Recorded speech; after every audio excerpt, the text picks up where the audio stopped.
नाजरीन, आ गई हूँ मैं आपकी दोस्त आपकी host Iqra Naeem and I welcome you all to my show दिल खोलकर। एक ऐसा शो जिसमें हर शख्स बता सकता है अपनी कहानी अपनी ज़बानी।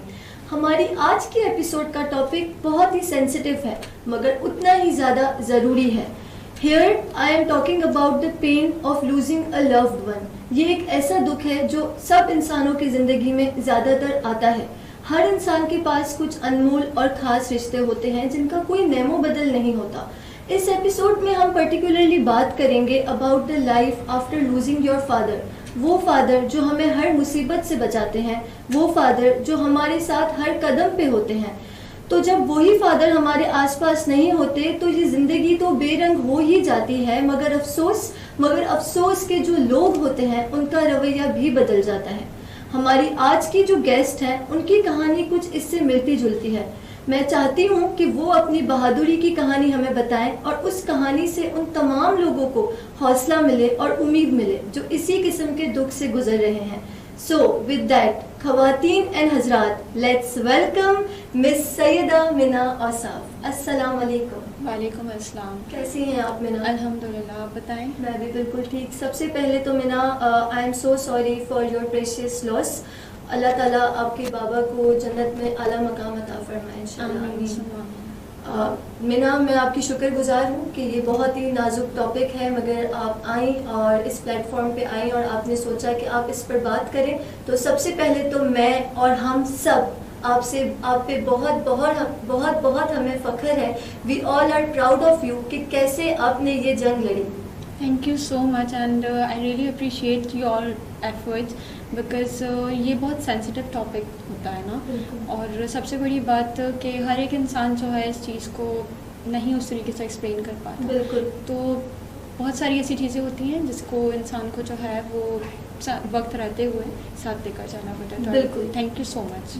Thanks to you. बिल्कुल मिना। अच्छा मिना, ये टॉपिक क्योंकि थोड़ा सा एक्चुअली बहुत ज़्यादा उदासी वाला है तो मैं चाहूँगी कि इस टॉपिक का शुरुआत जो है वो हम कुछ अच्छी यादों से लें। यकीनन आप ज़ाहिर है एक फादर और डॉटर का इतना प्रेशियस रिश्ता होता है तो उनकी बहुत अच्छी मेमोरीज होती हैं। Exactly. तो उन मेमोरीज की एक लंबी डायरी में से आप कोई मुझे एक दो अच्छी मेमोरीज बता दें। Well, if I'll talk about my father, there are so many memories. But एक जब बच्चा पैदा होता है ना, एक मेमोरी तब की होती है। तो मेरे फादर की और मेरी सबसे जो क्यूट मेमोरी जो मुझे लगती है, इट वाज जस्ट लाइक कि जब मैं छोटी होती थी तो उस टाइम पर मेरे फादर जो हैं वो एक बहुत अच्छे सिंगर थे। मतलब he is not having any platform but he is having a very good voice. तो मोस्टली ऐसा होता है कि जो मदर्स होती हैं वो अपने बच्चों को रात को सुलाती हैं या फिर इस तरीके से होता है। तो मदर्स जो हैं वो प्रेफर करती हैं बच्चों को लोरी या फिर कुछ भी कहानी स्टोरी टेलिंग होती हैं। तो वो लेकिन मेरे फादर जो है वो सारे के सारे रिस्पॉन्सिबिलिटीज़ निभाते थे, not even me, for my other siblings as well. तो मेरे फादर्स की जो लोरी होती थी मैं मोस्टली वो सुनकर फिर सोती थी। मतलब सब घर के अंदर सबको पता होता था अगर मिना ने सोना है तो मेरे फादर को बुलाना ज़रूरी है, अगर मेरा नींद का टाइम हुआ है छोटी इसके बगैर आप नहीं सोती। एग्जैक्टली। एंड फिर टाइम फ्लाइज, मेरे फादर जो हैं वो अपनी रिस्पॉन्सिबिलिटीज़ में, बिकॉज जाहिर सी बातें बच्चे थे तो आगे रिस्पॉन्सिबिलिटीज़ बहुत थी क्योंकि एक इंसान जो घर का सरबराह होता है ना उसके ऊपर बहुत सारी रिस्पॉन्सिबिलिटीज़ होती हैं। कोई कितना भी कुछ कर ले लेकिन वो जो उसकी बात होती है तो वो कोई और नहीं कर सकता।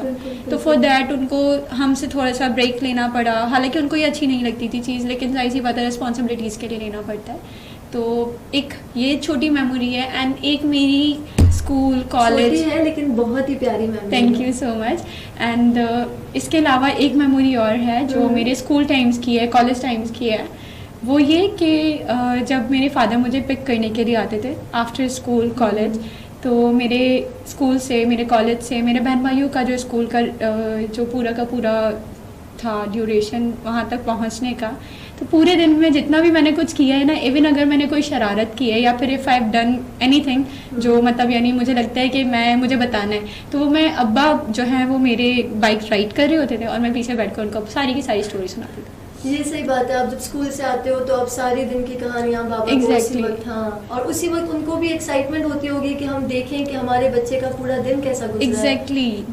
ये सारा का सारा जो टाइम पीरियड है मेरे लिए ये 2 मेमोरीज बहुत खूबसूरत हैं, क्योंकि मैंने जहाँ जहाँ भी उनके साथ वो मोमेंट स्पेंड किया है, आज भी अगर मैं उस एरिया से गुजरती हूँ तो there was a smile on my face, क्योंकि मैं उस मोमेंट को ना फील कर रही होती हूँ, एंड वो चीज़ मेरे को बहुत मोटिवेट करती है। ये बहुत अच्छी बात है नाजरीन, जैसे आप देख रहे हैं कि मीना उन मेमोरीज से अपने आप को मोटिवेट करती हैं और कुछ मुस्कुराहट का रीज़न ढूंढ लेती हैं। अच्छा मीना, अल्लाह ताला आपको बहुत सब्र दे और आपके तमाम घर वालों को सब्र दे। आपके फादर जब वफात कर गए तो आपकी क्या उम्र थी? I was under 18। तो मतलब आप समझे college life, I think almost I finished my college at that moment. अच्छा, तो सही। तो आपके कितने भाई बहन हैं? We are 4 siblings। और आप बड़ी हैं या छोटी हैं? I am the eldest child of the house. ओह अच्छा। तो मैं ये पूछना चाहूँगी कि जब कोई वफात कर जाता है तो अक्सर नोटिस किया है कि जो लोग हमें नहीं भी जानते दूर दूर से, वो लोग भी शुरुआत के जो कुछ दिन होते हैं, 3 से 5 दिन 10 दिन, सब लोग आ जाते हैं खैर खैरियत मालूम करने और सपोर्ट करने। तो उन दिनों आपका कैसा एक्सपीरियंस रहा आपके रिलेटिव्स के साथ या तमाम उन लोगों के साथ जो आपके घर आए आपको सपोर्ट करने? एग्जैक्टली आपने मतलब क्वेश्चन जो है वो बहुत ज़्यादा डीप है, क्योंकि मोस्टली ऐसा होता है, कहते हैं कि ये वाले जो मोमेंट्स होते हैं या फिर ये जो टाइम होता है इसके अंदर दुश्मन भी दोस्त बन जाते हैं। बिल्कुल बिल्कुल। एंड मोस्टली ऐसा हुआ है मेरे फादर के जो डेथ के बाद ऐसा हुआ है, क्योंकि आप लाइफ है तो आप हर किसी से बनाकर नहीं रख सकते, कुछ ऐसी चीज़ें होती हैं जिसमें आपको जो है वो थोड़ा साइड हो जाना पड़ता है। आप हर इंसान को खुश नहीं रख सकते। एग्जैक्टली, आप हर इंसान को खुश नहीं रख सकते। तो उस टाइम पर ऐसा हुआ था स्टार्टिंग में कि जिन लोगों से थोड़ा सा इशू था या फिर वो था, वो लोग भी आए, उन्होंने भी सपोर्ट किया बहुत। लेकिन एक टाइम होता है कि जब आपके जितने भी रिलेटिव्स होते हैं वो सारे के सारे आपसे आकर मिलते हैं, अच्छी बातें होती हैं, बहुत सारी मोटिवेशन मिलती है, बहुत से लोग जो है वो आपको सपोर्ट करते हैं। तो ऐसा हुआ था कि हम लोगों के पास भी मेरे घर अब्बा के जितने भी रिलेटिव्स थे वो भी आए थे, डिफरेंट चीज़ें हैं। तो मतलब आपको स्टार्ट डेज में सपोर्ट मिला? Exactly, they supported me a lot, because वो टाइम ऐसा था कि जाहिर सी बात है, आप नहीं कह, जजमेंटल कोई भी नहीं हो सकता उस टाइम पर, और अगर जजमेंटल होते हैं तो वो उसका असर हम पर नहीं होता, वो उन लोगों पर होता जो बाकायदा वहाँ पर बैठकर उन लोगों को देख रहे होते। तो स्टार्ट में सबने सपोर्ट किया, जो बात है स्टार्ट में सपोर्ट किया, मतलब बाद में उनका कैसा रवैया था लोगों का? इट वॉज जस्ट लाइक कि जैसे हमें पता है कि आप किसी के पास, अब ये जो टाइम होता है इसके अंदर ऐसा होता है कि जो लोग ऑलरेडी इस चीज़ से गुजर रहे होते हैं उन लोगों को सपोर्ट चाहिए होती है। और सबसे बड़ी बात कि लोग वहाँ पर किस चीज़ के लिए जमा हुए हैं कि वो दुआ करें उनके लिए और आपको सपोर्ट करें। एग्जैक्टली। अब लोग स्टार्टिंग में बिल्कुल कहते हैं, आप किसी के इसाले सवाब के लिए वहाँ पे इकट्ठा हुए, आपको वहाँ पे गॉसिप के लिए जमा नहीं किया। सही बात है। और फिर सारी बात, चलो आप उस टाइम पे वो काम कर रहे हो, लेकिन आपका जो ज़मीर है वो आपको इजाज़त दे रहा है कि आप ऐसे मोमेंट पर जो है वो बैठकर गॉसिप्स करो और आप कमेंट पास करो लोगों पर। तो वो चीज़ जो है मैं सबको यही बोलूँगी कि ऐसा ये जो मोमेंट्स होते हैं ना, इसके अंदर आप लोगों के लिए सपोर्टिव जो है वो वॉल बने। मतलब सिर्फ स्टार्ट के 2-3 दिन की बात नहीं है, आगे भी अगर वो आ रहे हैं तो ऐसा नहीं है कि अब 1-2 दिन हो गए हैं, अब दुख खत्म हो गया है तो वो गॉसिप स्टार्ट कर दें। एग्जैक्टली, क्योंकि सीन ये होता है कि ये एक एरा नहीं होता, ये पूरी लाइफ टाइम चलता है उनके साथ। कोई भी ऐसा पॉइंट आ सकता है जो बहुत ज़्यादा नाजुक हो जाए। तो ये इस तरीके से नहीं है कि शुरू के 2 दिन 3 दिन 4 दिन 5 दिन, ये एक पूरा का पूरा टाइम पीरियड होता है। और अगर एक इंसान बहुत ज़्यादा अटैच्ड है तो वो लाइफ टाइम भी उसको फील कर सकता है। और इसके अलावा बहुत सारी ऐसी चीज़ें होती हैं, चले सारा का सारा अगर हम लोग लगाते हैं कि एक इंसान ने एक टाइम तक उस चीज़ को फील किया, लेकिन हो सकता है कि वो आपको दिखाने के लिए वो कर रहा है, ये सारा का सारा होता है। तो इसी बात पर मैं हमारी नाज़रीन और तमाम लोगों से रिक्वेस्ट करूंगी कि जब भी किसी घर में कोई ऐसा वाक़या पेश हो तो आप जब उधर जाएं तो सिर्फ स्टार्टिंग के 2 to 5 डेज़ की बात नहीं है, बाद में भी आप मेक श्योर करें कि आप उनको सपोर्ट करें। मैं समझ सकती हूँ कि उस टाइम समझ नहीं आता कि उनको कौन से वर्ड्स ऐसे बोलें जिससे वो मोटिवेट हों, तो फिर आप उनको कोई वर्ड्स नहीं बोलें, आप उनके लिए लिसनर बन जाएं, क्योंकि उस टाइम पे उन लोगों को चाहिए होता है कि वो अपनी बातें बताएं, अपना दिल हल्का करें, तो आप उनके लिए एक लिसनिंग शोल्डर बन जाएं, या तो फिर कम से कम आप जिनकी जो अब इस दुनिया में नहीं रहे उनके लिए दुआ करें, तो तब भी उनके औलाद को अच्छा लगेगा कि ये हमारे वालिद के लिए दुआ कर रहे हैं। अच्छा मीना, ये तो थी कुछ लोगों के रवैये की बातें, ठीक है। इसके बाद ये कि जब कोई ऐसा वाकया पेश आता है तो या तो एक इंसान इतना अपसेट हो जाता है कि वो बस मुसलसल रोता रहता है, मुसलसल ना, और ये बिल्कुल नेचुरल सी बात है, इतना अटैच होते हैं, या तो फिर हम इतना ज़्यादा अपसेट हो जाते हैं कि हम खामोश हो जाते हैं, हम बोलते नहीं हैं, हमें कुछ समझ नहीं आता। तो उस टाइम जब ये हुआ आपका क्या रिएक्शन था, और मतलब ओवरऑल क्या इस बात पे था? एग्जैक्टली ये वाला जो पूरा टाइम पीरियड गुजरा था, क्योंकि losing a father is not an easy thing, ठीक है। तो वो वाला जो पूरा का पूरा एक एरा था ना, वो मेरे लिए बहुत पेनफुल था, लेकिन मुझे उस चीज़ से ज़्यादा ये फिक्र थी कि what should I answer to my siblings, other siblings, क्योंकि आप बड़ी बहन थी। एग्जैक्टली। अब मैं 2 दिन 3 दिन अपने आप को संभाल लूंगी, क्योंकि मैं देखूंगी कि मेरे छोटे बहन भाई या फिर मेरे घर वाले जो हैं वो उस पर किस तरीके से रिएक्ट करें। एज यू नो मैं सबसे बड़ी थी, तो मैं इतना ज़्यादा जो है, अगर मैं उस टाइम पे बहुत ज़्यादा अफेक्टेड भी थी तो मैं वो शो नहीं करवा सकती थी, क्योंकि आपका दुख जो है वो एक दिन इंसान सुनेगा, 2 दिन सुनेगा, 3 दिन सुनेगा, चौथे दिन वो बोलेगा इसके अलावा और कुछ है तो बताओ। ये होता है और ये नॉर्मल है, और ये मैंने खुद भी ऑब्जर्व किया और मैंने बहुत सारी जगहों पर देखा है। तो उस टाइम पे आई बीइंग स्ट्रांग एंड जो शील्ड होती है ना, प्रोटेक्टिव शील्ड, उस तरीके से मैंने अपने बहन भाइयों के साथ, जैसे आपके बाबा आपके लिए शील्ड थे, वैसे ये फिर अपने भाई बहनों के लिए एक शील्ड बनी। बिल्कुल सही बात है, जब ऐसा कुछ होता है तो जो बड़े भाई बहन जो भी होते हैं वक्त से पहले ही बड़े हो जाते हैं। एग्जैक्टली सही। तो उसमें जब लोगों का क्या रिएक्शन था इस बारे में, मतलब आपके लिए उनके क्या अल्फाज थे जब आप सबका ख्याल रख रही थी? तब कुछ उनके पॉजिटिव कमेंट्स थे या उनकी गॉसिपिंग तब भी वो कर रहे थे? एक्चुअली कमेंट्स मैं ये कहूँगी तंज थे, क्योंकि कमेंट्स वो होते हैं। उस सूरत हाल में वो क्या तंज कर रहे थे? आप तो एक अच्छा रोल प्ले कर रही थी, एक फादर फिगर का रोल प्ले कर रही थी। इकरा, मैं सिर्फ ये बोलूँगी कि लोगों को अपने थॉट्स जो हैं वो बदलने चाहिए।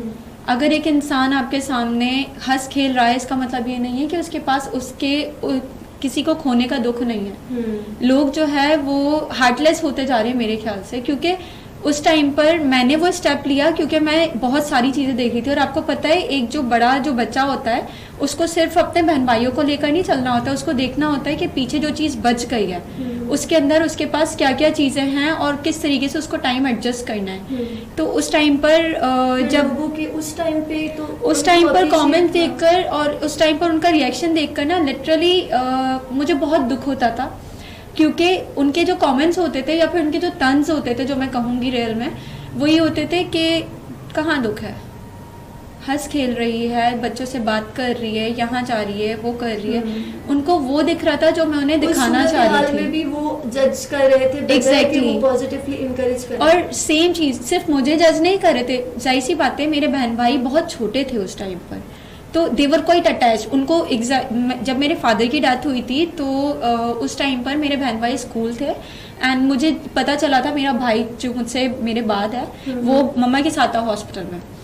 तो उस टाइम पर I was the person who need to take care of them, because उनको पता भी नहीं था, वो स्कूल के अंदर नॉर्मल डे एक एंजॉय कर रहे थे। मैं उस टाइम पर मुझे ये फिक्र थी कि अगर वो घर आए तो मैं क्या जवाब दूंगी कि फादर कहाँ हैं। अब उस टाइम पर आप मुझे जज कर रहे हो, समझ आता है, वो छोटे बच्चे हैं, आप उनको भी जज कर रहे हैं। Exactly, they were in 2nd standard and they were saying इतना क्यों रो रहे हैं। मतलब वो बच्चे हैं, उनको नहीं पता, उनको सेंस इतना नहीं है। 2nd क्लास का बच्चा कितना छोटा होता है, यू नो दैट। बिल्कुल, तो वो तो बच्चा ऑब्वियसली रोएगा ना। इनफैक्ट बड़े भी रोए तो कोई मसला नहीं है। और इससे अच्छा, ये सवाल बहुत ही नाजुक और सेंसिटिव था, मगर मैंने ये सवाल इसीलिए पूछा क्योंकि मैं इससे, इनकी एग्जाम्पल से एक सोसाइटी को मैसेज देना चाहती हूँ कि जब कोई ज़्यादा रोता है तब कहा जाता है इसके तो ड्रामे ख़त्म नहीं होते, इतना क्यों रो रहा है, बस दुख हो गया, कोई बात नहीं। जब कोई नहीं रोता तब कहा जाता है कि शायद ये अटैच नहीं था। तो प्लीज़ एज अ सोसाइटी मैं बोलूँगी कि हम सबके दिल कहाँ है। मतलब हमें अल्लाह से डर नहीं लगता ऐसे कमेंट्स पास करते हुए। तो प्लीज़ आप एहतियात करें और किसी के लिए ऐसे कमेंट्स ना पास करें। वो जिस तरह भी अपने दुख से डील कर रहे हैं, एटलीस्ट वो डील कर रहे हैं। सबकी कहानी अलग है, सबका दुख को डील करने का तरीका अलग है, तो प्लीज़ उसको रिस्पेक्ट करें, उसको सपोर्ट करें और उसको अप्रिशिएट करें। अच्छा मीना, अप्रिशिएट से एक और सवाल जहन में आता है कि ये तो थी जिस तरह लोगों ने आपको जज किया, तंज किया, बातें की, मगर कुछ ऐसे भी गिने चुने लोग होते हैं जो ऐसा सपोर्ट करते हैं जिनसे आपको बहुत मोटिवेशन मिलती है। तो कोई एक ऐसी मिसाल बता दें जिसमें आपको किसी आपके रिलेटिव्स ने या कजन्स ने या किसी ने सपोर्ट किया हो, तो आपको वो चीज़ अब तक याद हो। अगर इस तरीके के सिचुएशन में मुझे किसी ने ट्रूली अगर सपोर्ट किया उस टाइम पर, वो मेरे कज़न्स थे। मेरे फर्स्ट कज़न्स हैं मेरे ननियाल की तरफ से। उन्होंने मुझे सिर्फ उस टाइम पे सपोर्ट नहीं किया, उन्होंने मुझे उस टाइम पे भी सपोर्ट किया जब मेरे फादर एडमिट थे। मेरे फादर जो हैं वो लास्टली जब एडमिट थे, इट वाज अबाउट 4 डेज़ वो लगातार एडमिट रहे। तो उनके फर्स्ट डे जिस दिन उनको लेकर गए हॉस्पिटल से, मैंने अपने हाथों से उनको उठाकर व्हील चेयर पे अपनी मम्मा के साथ और अपने मामू के साथ, तो वो मोमेंट बहुत ज़्यादा जो है मेरे लिए लर्जा देने वाला था। तो इट वाज जस्ट लाइक, मैं उस दिन से ना, मैंने उन 3 दिन में I don't think I have taken a single bite, वो बाबा की डेथ से पहले का। तो ऑन 3rd डे उन्होंने मुझसे प्रॉमिस किया था कि वो मुझे बाबा के पास लेके जाएंगे, तो फिर मैंने कुछ खाया था। And after my father's death, जब मेरे घर वाले प्रॉब्लम इस तरीके से कि उनको प्रॉब्लम ये थी कि ये पूरा दिन काम में लगी हुई है, अपने आप को बिजी किया हुआ है, लेकिन ये कुछ खा पी नहीं रही है। तो एट दैट एग्जैक्टली, तो उस टाइम पर मेरी मदर भी बहुत ज़्यादा परेशान थी। बहुत सारी चीज़ें होती हैं जो एक औरत को अपने शौहर के बाद झेलनी पड़ती हैं, देखनी पड़ती हैं। तो ये सारा टाइम था। तो मेरे 2 कज़न्स हैं, they are the elder sister and brother to me, क्योंकि मेरी कोई बड़ी बहन भाई नहीं है। उन्होंने बचपन से मुझे बिल्कुल बड़े बहन भाई की, मैं अपने नानी वालों की तरफ से पहला बच्चा थी, तो मैं हमेशा से बहुत पैम्पर्ड रही हूँ। Not even my father, from my maternal side ना, मैं वहाँ से भी बहुत पैम्पर्ड रही हूँ। तो मुझे बहुत ज़्यादा जो है आदत है लाडला रहने की।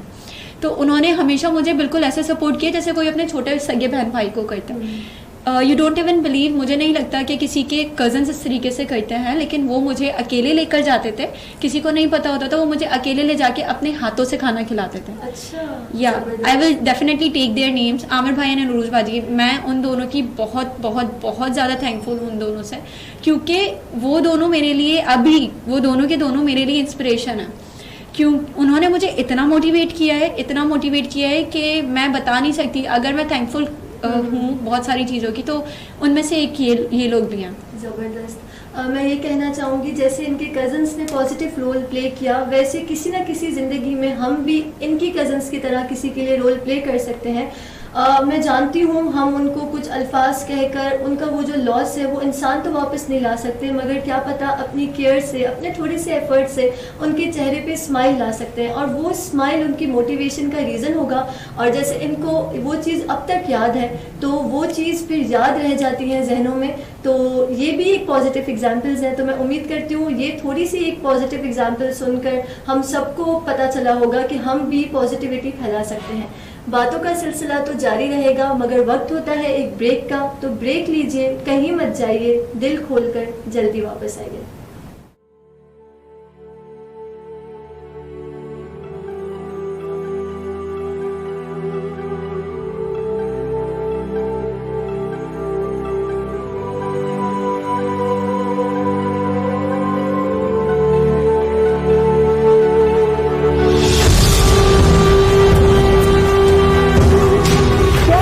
किसी बात पर परेशान हैं? क्या आप किसी मसले में मुब्तला हैं? क्या आप किसी बात के लिए फिक्रमंद हैं?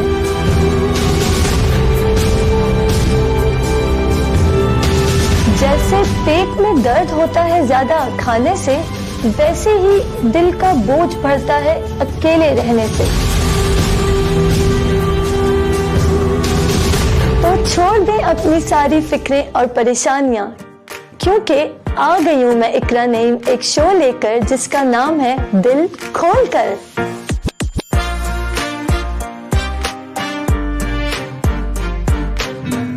आइए मुस्कुराइए दिल खोलकर, आइए अपने दुख बांटें दिल खोलकर, आइए अपनी कहानी बताइए दिल खोलकर।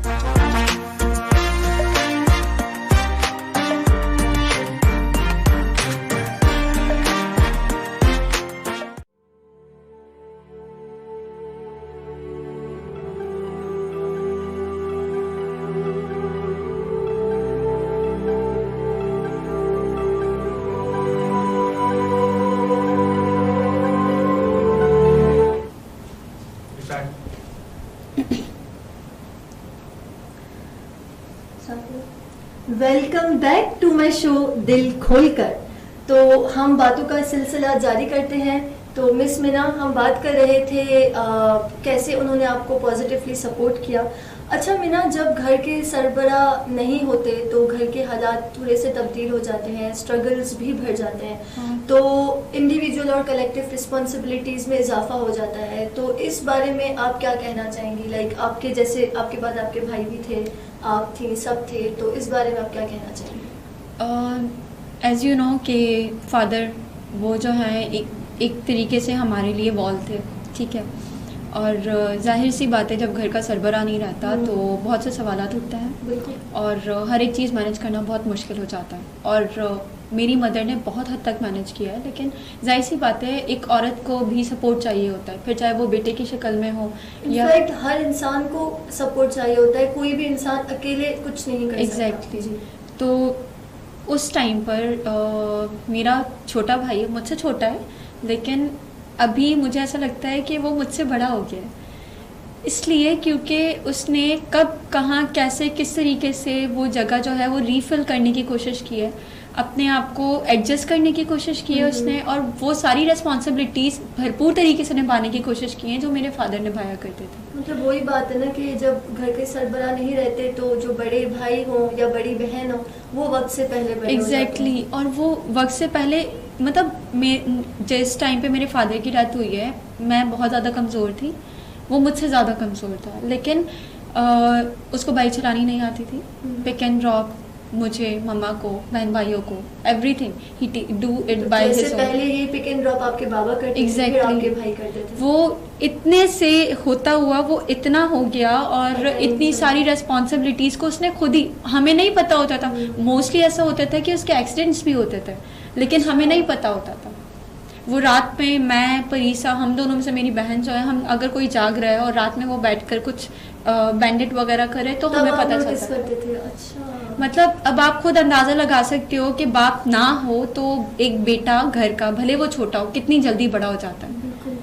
तो ये तो बात थी आपके भाई की, और एक तरफ अच्छा भी लग रहा है कि कैसे वो अपनी रिस्पॉन्सिबिलिटीज़ निभा रहा है और कैसे वो आप सबको सपोर्ट कर रहा है। दूसरी तरफ लाजमी बात है, अफसोस भी हो रहा है।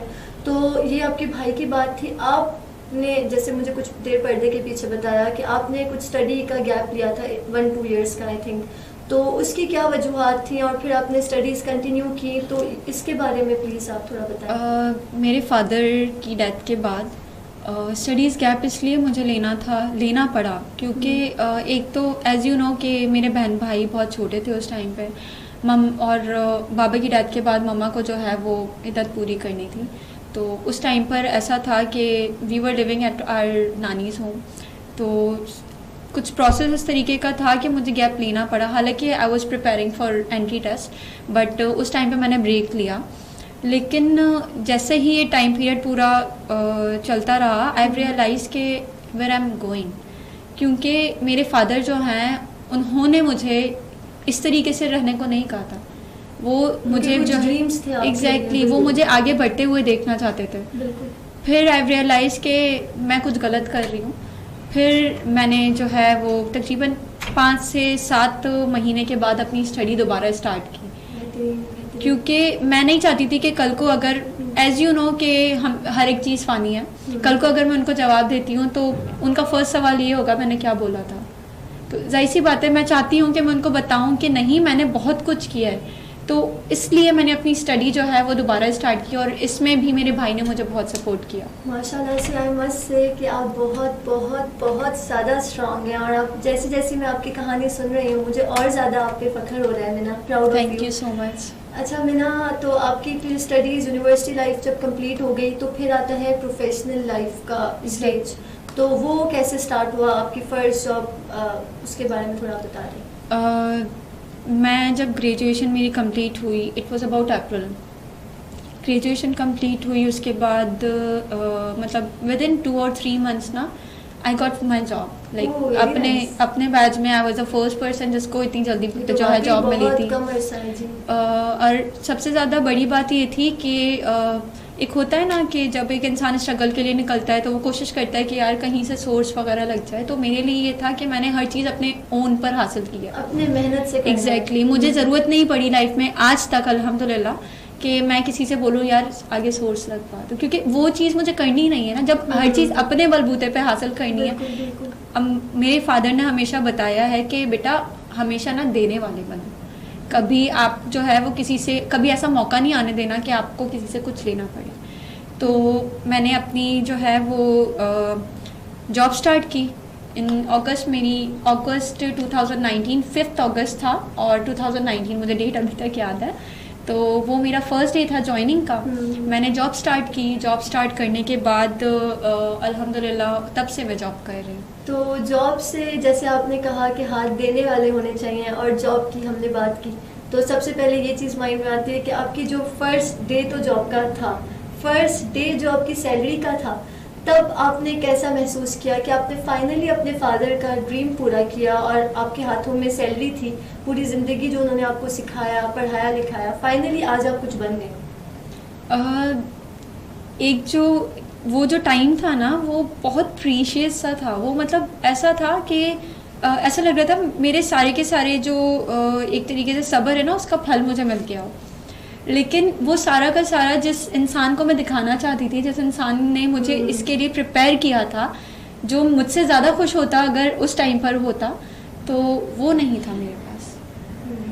फिर एक जो है वो दम मैंने ये सोच के भरा कि at least I am having my mother.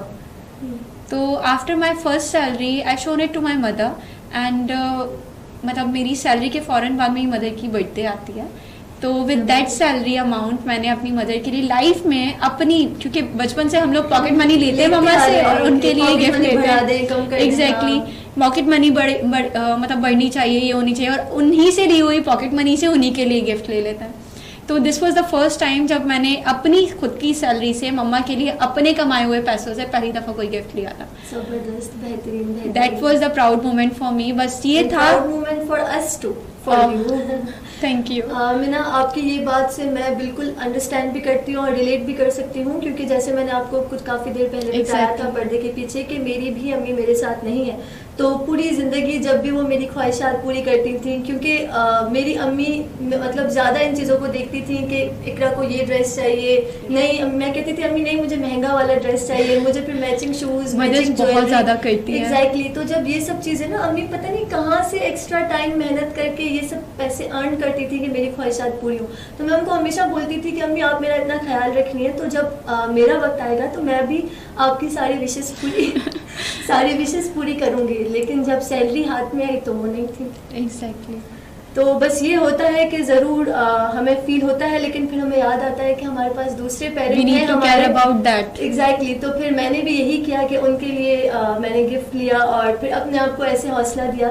इससे ये भी होता है कि हम जो सैलरी से करते हैं वो हम सबके लिए कर सकते हैं, अपने फैमिली मेम्बर्स के लिए, अपने भाई बहन के लिए, मतलब मम्मा के लिए गिफ्ट्स, और मतलब मेरे बहन उस टाइम में मुझे लगा I am capable to do something, तो एट दैट मोमेंट मम्मा के लिए गिफ्ट। एंड उस फर्स्ट सैलरी के बाद जब मेरी अक्टूबर में मेरी बहन की बर्थडे आती है, तो उस टाइम पर I give her the surprise for the first time by my own salary. Yes. तो उसके बाद मेरे भाई जो है वो बहुत शाय है, तो they never take any gift और समथिंग लाइक दैट। उनको नहीं पसंद कि उनकी बर्थडे कोई सेलिब्रेट करे। अच्छा। तो फिर वो मैं कोई भाइयों का ये होता है, हम लड़कियों को ज्यादा शौक होता है कि ये चीजें सेलिब्रेट हो, गिफ्ट मिले, लेकिन भाई नहीं है, तो फिर मैं कोशिश करती हूँ कि उनके लिए स्टफ रख दूँ, एंड मम्मा जो है वो खुद दे देती हैं उन्हें ना। तो बर्थडे कैसा सी। तो ज़बरदस्त में ना आप फिर मतलब प्रोफेशनल लाइफ भी आपकी अच्छी चल रही थी सब कुछ, तो जब इस दौरान आपके रिश्तेदारों ने, उनका क्या रिएक्शन था, उनके कुछ पॉजिटिव वर्ड्स आपको मिले कि माशाल्लाह से अब आप अपने कंधों पे खड़ी हैं, अपने काम खुद कर रही हैं, क्या रिएक्शन था उनका? जब तक जॉब चल रही थी दे आर क्वाइट कि उनके पास कोई जवाब या जवाब नहीं था, मैं ये कहूँगी, क्योंकि ना सपोर्ट किया ना डिमोटिवेट किया। एग्जैक्टली वो बस उस टाइम पे स्टेबल थे। लेकिन उसके बाद एक होता है ना टाइम के हम लोग जो है वो एक टाइम है हमारे पास कि हम लोग जॉब कर रहे हैं, जॉब के साथ साथ as I told you that I am a social activist as well. तो उस टाइम पर मैंने स्टार्ट किया 2019 में, मैंने फर्स्ट टाइम कोई इवेंट किया था, और event is just like ambience and conferences kind of, yes. तो उस टाइम पर मैंने अपनी लाइफ का फर्स्ट इवेंट किया था। मैं भी उस टाइम पर मुझे नहीं पता था, हैदराबाद में मोस्टली लोगों को पता ही नहीं है कि इवेंट्स क्या हैं और किस लिए, और लोगों के कॉन्सेप्ट भी क्लियर नहीं है इस बारे में, तो वो नेगेटिविटी पे ही लेके जाते हैं, और वही नेगेटिविटी जो है वो। पर इसमें क्या नेगेटिविटी उन्होंने की? उस नेगेटिविटी का I think you already knew कि हम जब कॉन्फ्रेंसेस या फिर हमारी कोई भी सोशल मीटिंग्स होती हैं तो बहुत सारा जो है टाइम होता है जिसमें हमें नहीं पता होता कि हमें कैसे कब कहाँ पहुँचना है, हमारी PR ड्राइव्स होती हैं। तो उस टाइम पे मुझे विदाउट एनी कहते हैं ना कि नोटिस के मुझे जाना पड़ता था। तो उस टाइम पे रूमर्स स्टार्ट हुई थी। अच्छा। रूमर्स मेरे सामने नहीं होती थी, मेरी मदर के सामने होती थी, तो वो मेरे लिए बहुत बड़ा सरदर्द बन। मैंने अपने आप को बिजी रखने के लिए इस एक्स्ट्रा एक्टिविटी को स्टार्ट किया था। एग्जैक्टली मैं लर्न करना शुरू करी थी। स्टार्टिंग से मैं इतनी एक्टिव नहीं थी, मैं इतना जो है टॉकेटिव नहीं थी, या फिर कहूँ इतनी कॉन्फिडेंट नहीं थी। I was just being confident at that moment. Activities से आपके एक्स्ट्रा करिकुलर स्किल्स भी डेवलप हुए। एग्जैक्टली मेरे बहुत हुए, लेकिन वो कहते हैं ना कि जब एक पॉजिटिविटी चल रही होती है तो उसके साथ बहुत सारी नेगेटिविटीज आपको जो है वो पीछे खींचती हैं। तो दिस वाज द थिंग जो मुझे पे भी मतलब रिश्तेदारों का रवैया नेगेटिव वो था, रूमर्स इस तरीके से थे कि ये वहाँ जा रही है, ये वहाँ जा रही है, ये वहाँ जा रही है। तो वो चीज़ ना मेरी मम्मा के लिए पीछे स्टक कर देती थी उनको, उनके दिमाग। आप बाहर हैं, पीछे मम्मा को कोई ऐसी बात बोल रहा है तो वो she need to face everything. Exactly. और जब मैं घर आती थी तो जाहिर सी बात है वो मुझसे भी बात करेंगी इस बारे में। तो उन्होंने मुझसे बात की एंड शी सेड कि ये है। फिर मैंने सिर्फ एक सॉल्यूशन ढूंढा इसका। मैंने अपनी मदर को जो है वो अपने सारे के सारे सर्कल से और सारी की सारी एक्टिविटीज से नोन करवा दिया। अच्छा। सॉल्यूशन पहले से उनको हर चीज की अपडेट देती थी? पहले अपडेट देती थी, उनको पता होता था कि मैं कहाँ हूँ। अब मैंने सबको नोन करवा दिया। शी नोज कि मैं कहाँ हूँ, किधर हूँ, क्या कर रही हूँ, क्या नहीं कर रही हूँ। अब उनको इवन मेरे घर के आधे से ज्यादा लोगों को पता, तो मेरी तो टेंशन ही खत्म है। अब कोई भी आपकी अम्मी को बोलेगा पता नहीं मीना कहाँ है, किधर जा रही है, तो वो सिर्फ ये बोलेंगी मुझे पता है वो कहाँ है, तो मैं मुझे बताने की जरूरत नहीं है। बिल्कुल बिल्कुल, आपने ये बहुत अच्छा किया। अच्छा मीना, बातों का सिलसिला तो जारी रहेगा, मगर वक्त होता है एक छोटे से ब्रेक का। तो नाजरीन कहीं मत जाइएगा, जल्दी वापस आइएगा दिल खोलकर। अल्लाह हाफ़िज़।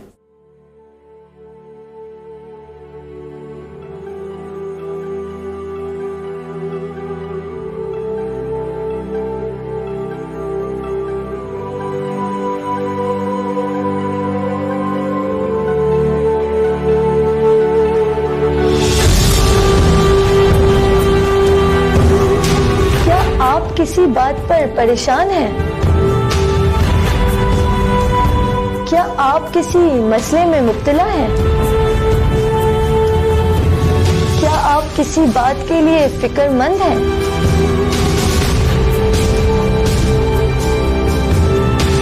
जैसे पेट में दर्द होता है ज्यादा खाने से, वैसे ही दिल का बोझ बढ़ता है अकेले रहने से। तो छोड़ दें अपनी सारी फिक्रें और परेशानियां, क्योंकि आ गई हूं मैं इकरा नईम एक शो लेकर जिसका नाम है दिल खोलकर।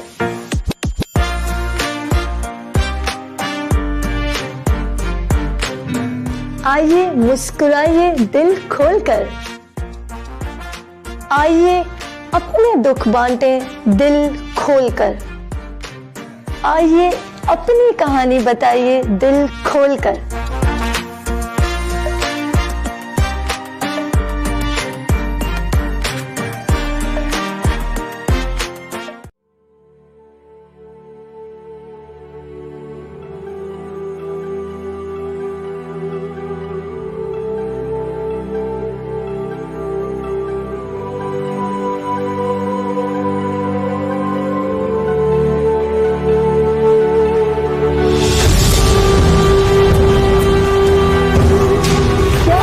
किसी बात पर परेशान हैं? क्या आप किसी मसले में मुब्तला हैं? क्या आप किसी बात के लिए फिक्रमंद हैं?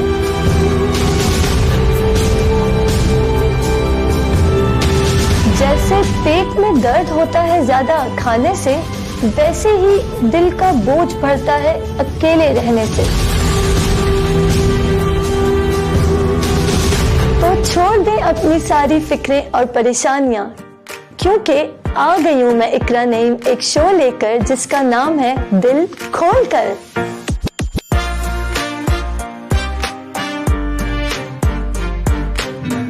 आइए मुस्कुराइए दिल खोल कर, आइए अपने दुख बांटें दिल खोल कर, आइए अपनी कहानी बताइए दिल खोल कर।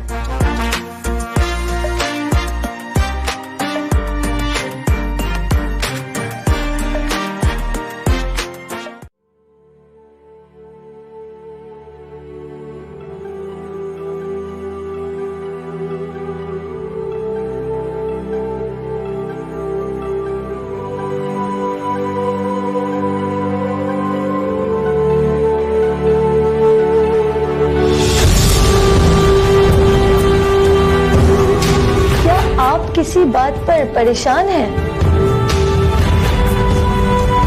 क्या आप किसी मसले में मुब्तला हैं? क्या आप किसी बात के लिए फिक्रमंद हैं?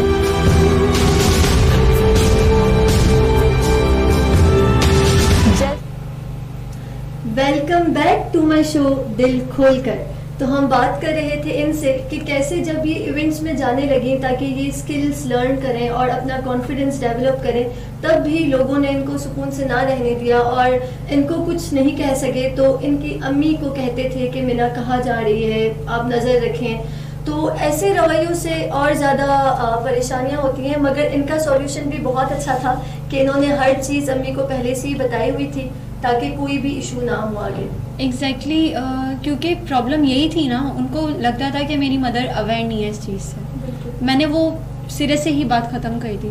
मतलब एक कहावत है कि सांप भी मर जाए और लाठी भी ना टूटे, तो मैंने वही अप्लाई किया। सही, बिल्कुल। तो इवन अब ऐसा है कि मेरा जितना भी सोशल सर्कल है, नॉट इवन माई मदर, मेरी ननियाल में जितने भी नानी वाले हैं, मेरे कजन्स हैं, उन वो सब भी बहुत ज़्यादा रिलेट करते हैं अब मेरे सर्कल से। अच्छा। एग्जैक्टली। तो मतलब अब मुझे कोई फिक्र ही नहीं है। आपने डबल ट्रिपल प्रिकॉशन एग्जैक्टली लेना चाहिए। और सबसे बड़ी बात यह है, इंसान किसी भी चीज़ को जो है वो कवर अप तब करता है जब देयर समथिंग फिशी।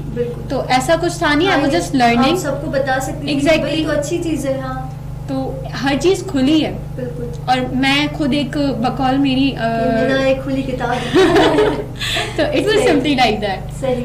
तो ये थी हमारी बातें आज की। मैं उम्मीद करती हूँ काफ़ी लोगों को हौसला मिला होगा। मिना, जाने से पहले मैं चाहूँगी कि आप कोई पीस ऑफ एडवाइस दे दें। इस सारी सिचुएशन को देखकर दो चीज़ें जो हैं वो मुझे बहुत अफेक्टेड लगी। वो ये कि अगर कोई इंसान किसी सिचुएशन से या किसी ट्रॉमा से गुजर रहा है या फिर कोई भी ऐसा ब्रेकडाउन है उसकी लाइफ में, जैसे अपने किसी करीबी को खो देना, तो उस टाइम पे मैं सोसाइटी और लोगों से सिर्फ इतना कहूँगी कि उस चीज़ को ना उनके लिए जुर्म ना बनाएं।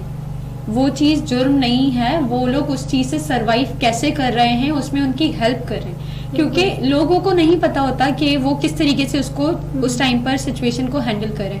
तो अगर आप उनके लिए हेल्पिंग हैंड बन जाएंगे तो उसमें आपका कुछ नहीं जाएगा, आपके लिए बाकायदा जो है वो अल्लाह ताला 10 दरवाजे और खोलेगा, क्योंकि इसमें आपका अकेले का फ़ायदा नहीं है, इसमें अल्लाह ताला ने जो है वो आगे बहुत सारी फजीलत भी रखी है। तो ये चीज़ है। और दूसरी चीज़ ये कि अगर एक इंसान, या फिर मैं मोस्टली ये कहूँगी कि किसी भी घर में कोई भी अगर उस ट्रॉमा से निकल कर आगे बढ़ना चाह रहा है तो उसको उसके लिए बेड़ियाँ नहीं डालें पाँव में, बल्कि उसको सपोर्ट करें ताकि वो आगे बढ़कर अपने घर वालों को साथ में लेकर चल सके। तो बस ये है कि इस सिचुएशन में लोगों को इस तरीके से रखें कि उन लोगों को ये महसूस ना हो, बल्कि वो मोटिवेट हो, और आप लोगों का रवैया, क्योंकि आप उनके प्यारे हो, करीबी हो, इसीलिए आप उस टाइम पर उनके साथ हो, तो उन लोगों को ये महसूस ना हो कि शायद जो है वो लाइफ में बाबा के बाद हमारे पास कुछ बचा ही नहीं। लोगों को ये फील करना चाहिए कि इन लोगों के साथ जो हुआ है, खुदारा अगर कभी किसी और के साथ या फिर अपने ऊपर रख के सोचेंगे तो आपका दिल और भी ज़्यादा जो है वो नरम और पिघल जाए। सही बात है।